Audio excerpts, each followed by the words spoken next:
गथ'आ क्लास 10आव फरायनानै दं आरो ना बिना। आच्छा ओरैनो मा मावोमोन ना बबेबा कम्पानियाव थायो ना गारि सालायोमोन बियो गारि गुवाहाटियाव। औ अला उबेर जायखिया बे मोनसे सालायोमोन आरो। ओमफ्राय दा नोङो रसमा नोंनि हिनजावजोंहाय कन्टेक्ट एसेसो जानो मोन्दों ना रायलायनो मोन्दों ना मोनाखै? मोनथाराखै आरो मोनथाराखै। टटेलि रायलायनाय गैथ'आ ना?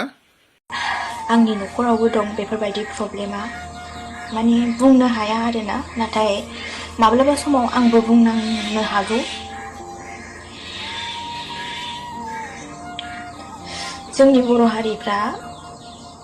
बर' हारियाव जौ लोंनानै गोग्लैसोनाय गोबां दङ।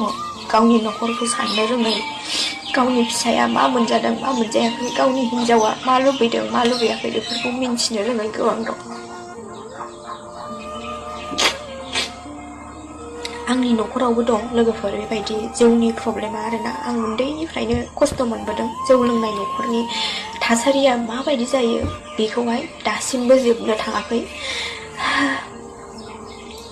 सरि। गिबियावनो लोगोफोर नोंथांमोनखौ बयखौबो आंनि मोनसे गोदान भिडिअ फिन खेबसे बरायहरनाय थाबाय आरोना लोगोफोर। लोगोफोर मैया दाखालि साननैसोनि सिगांनिफ्रायनो नोंथांमोना जे फेसबुकाव नायबाय दङ आरोना लोगोफोर, गोबाङानो मोनथिखाबायबो जानो हागौ। दायो जे रश्मिता ब्रह्म बिनानावाहाय गोमानानै दं बा सोरदोबा खारदो होननाय गोबां बेफोरबायदि बानसावनाय मोनसे ससियेल मिडियायावहाय गोसारलाबायगासिनो दं आरोना लोगोफोरावथ' जियानो जा लोगोफोर, बे समावहाय आं दायो मेन टपिकआवहाय फैनोसै। नोंथांमोना भिडिअखौ स्किप खालामनाङा। नैबे मोनसे भिडिअआ बिथांनि थाखाय इम्परटेन्ट होननानै आं सानो आरोना लोगोफोर। नोंथांमोनाबो गोबाङानो नायनानै बुजि मोनगोन आरोना लोगोफोर। थ' जियानो जा दायो नायलांदो नोंथांमोना।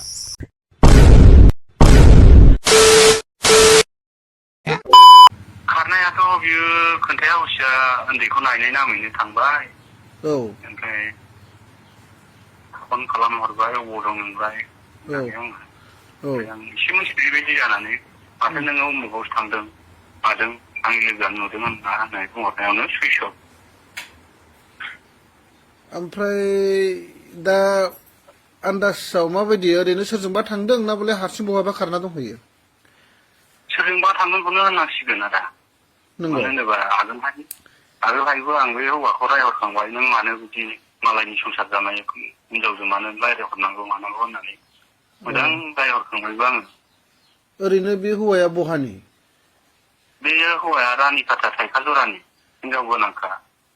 हिनजाव दङ, ओमफ्राय गथ'आ क्लास 10आव फरायनानै दं आरो ना बिना। आच्छा ओरैनो मा मावोमोन? ना बबेबा कम्पानियाव थायो ना ओरैनो? गारि सालायोमोन बियो गारि गुवाहाटियाव। औ अला उबेर जायखिया बे मोनसे सालायोमोन आरो। ओमफ्राय दा नोङो रसमा नोंनि हिनजावजोंहाय कन्टेक्ट एसेसो जानो मोन्दों ना रायलायनो मोन्दों ना मोनाखै?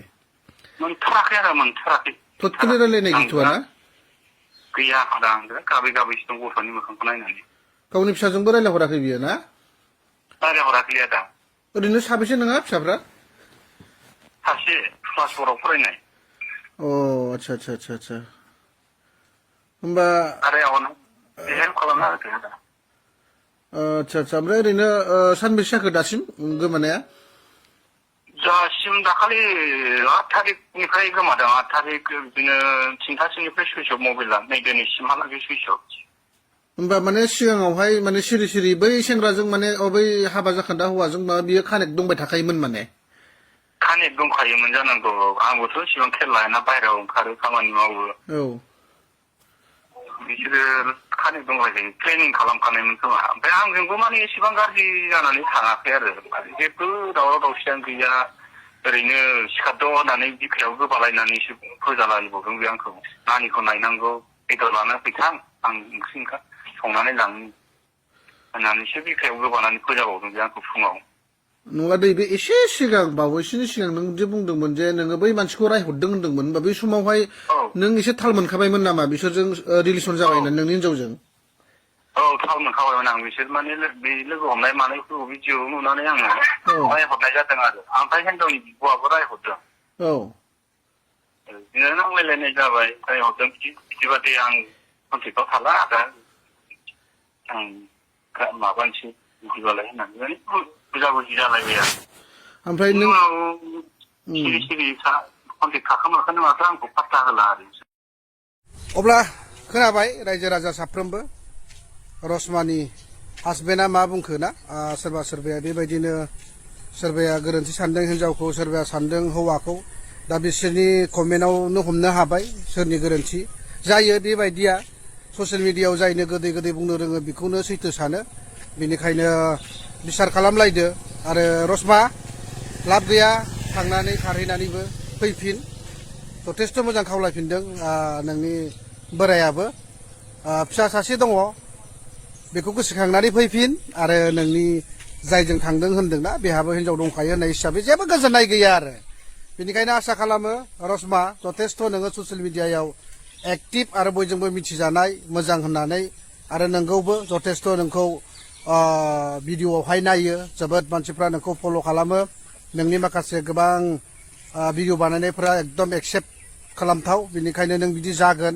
बेखौ रावबो सानाखैमोन सोरबा सोरबा दासिमबो फोथायबावाखै माने सम्भब नंगौना नङासो सानगासिनो दं बेनिखायनो साननांगौ गोनां गैया बेफोरो मोनसे फिसा दुर्घटना होनना सानना ला मानसिनि जिउआव बेबायदिनो बिराद गिदिर गिदिर खैफोद आरो घटनाया फैयो बेफोरखौ एसेबां सिरियास साननो गोनांथि गैया जेरावखि थाहैया मानो गावनि बे असे फिसाखौ नोङो गोसोखांनानै फैफिन मोजाङै मोजां थाफैफिन बेनो आरोना आरो बेबायदिनो भिडिअ खालामनानैनो जथेस्थ' जानो हानाय नोंहा मोनसे माने प्लेटफर्म जाहैखाबायमोन बेनिखायनो खावलायदों नोंनि फिसायाबो फैनानै मोजाङै मोजां जाहाथे थाफैफिनलायबा रायजो राजायाबो जथेस्थ' गोजोननाय मोनगोन रसमा सिस्टार फैफिननायखौ बयबो खावलायदों बेनो आरोना हौवाया मा बुंदों मा बुङाखै बयबो खोनाबाय बयबो शेयार खालामलायनानै होदो जाहाथे नुहैथोंसै रसमा सिस्टाराबो बिनानावाबो मोजाङै मोजां फैफिननो गिनाय दंब्लाबो फैफिननो हानायफोर बायदि आरोना थेंक इउ